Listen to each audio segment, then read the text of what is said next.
Hey guys, I'm back. I just wanted to take a minute to show off my RLC Dick Smith Paradise. I've been posting tons of pictures of it and everybody seems to really like it. So I thought I would film some footage of it kind of up close and personal and talk a little bit about it. So there's the flowers. They're incredibly fragrant and beautifully colorful and just amazing. It's just everything you could possibly want in one of these big frilly cattleyas. Normally, very colorful, frilly, large cattleya flowers aren't my favorite. I tend to gravitate more towards like smaller, kind of more like star-shaped or waxy cattleya flowers, if you know what I mean. Those really big, kind of flamboyant, frilly ones usually aren't my favorite, but I do still like and appreciate them, and I have a few of them, and this one is just so beautiful. I love everything about it. It's also just a really strong plant in general, very vigorous growing hybrid. The roots are just always going nuts on it. It seems to put out at least 2 new growths at a time. This one in the back here is the one that actually flowered. This one here has a little sheath on it but has not flowered yet, so who knows, I might get a second spike off of this one. Interesting thing to note, the growth that did give me these flowers did not produce a sheath, and it still went into bud, so something to remember, I guess, if you have a Dick Smith Paradise and you find that one of your new growths comes in without a sheath. Don't give up hope, because mine bloomed anyway. Another interesting thing on that note is this growth here, it did produce a small sheath. It did not flower, so it's just kind of ironic that the one that has a sheath didn't flower, and the one that did not have a sheath at all is the one that did end up flowering, but that's okay.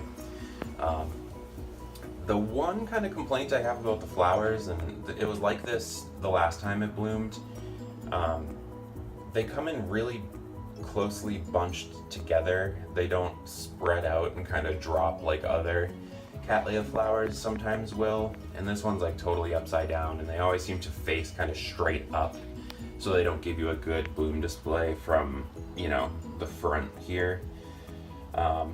But that's okay. It makes up for that with the awesome colors and fragrance. The fragrance is kind of floral, but also fruity at the same time. Fragrance is really nice. It's pretty strong.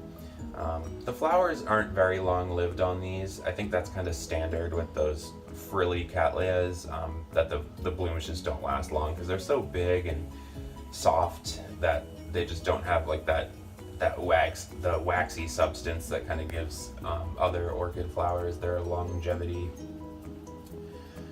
So what else can I say about this? I got it from High Desert Orchids about a year ago. So this is a rebloom for me. It's a first time rebloom. But it's not my first time seeing the flowers. It was in bloom when I bought it a year ago. So I did get to see the flowers, but yeah, this is my first time blooming it for myself. The culture is very standard Cattleya stuff.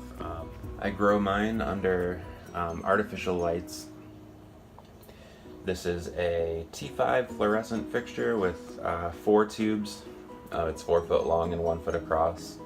I think the spectrum is 6400K, and it seems to be just fine for flowering some of my higher light orchids like Cattleyas and stuff. I have catasetums and stuff down here as well. But yeah, the lights seem to do well for it. I water it between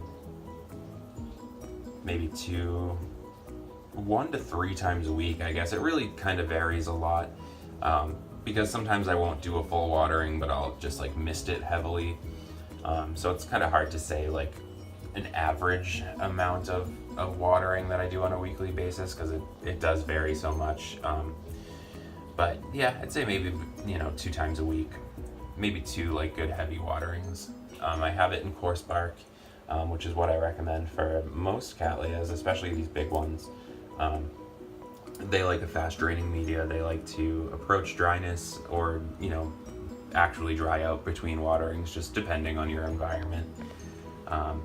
Yeah, and I do like to fertilize. I have a few different fertilizers I like to rotate through, especially some of these nice big Cattleyas. I think appreciate a good fertilizing once in a while.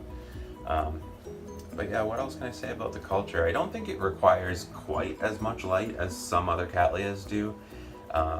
Just because it's such a strong, vigorous hybrid. I think it's been bred to be, easy growing and easy blooming and stuff.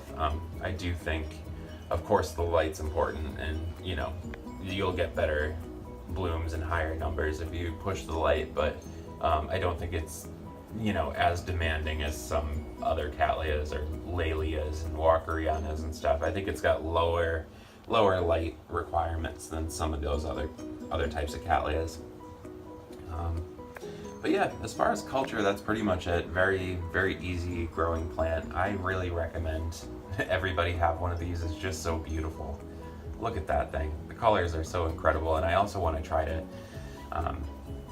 maybe get some pollen either from this, or I want to cross this with something. I really want to try to create something new with the pollen on this thing because it's so gorgeous. So yeah, maybe I'll have a flask one day. I haven't actually tried that yet, so that would be really cool, and I'd love to have this be one of the parents. So that's it from me today, guys. Thank you for watching. I had another video that was supposed to come out today, but I just couldn't wait to talk about this orchid, so that other one will have to wait and come out next, but that'll drop soon. I might post that tomorrow. So yeah, stay tuned. Thank you for watching, and I'll see you in the next one. Bye, guys.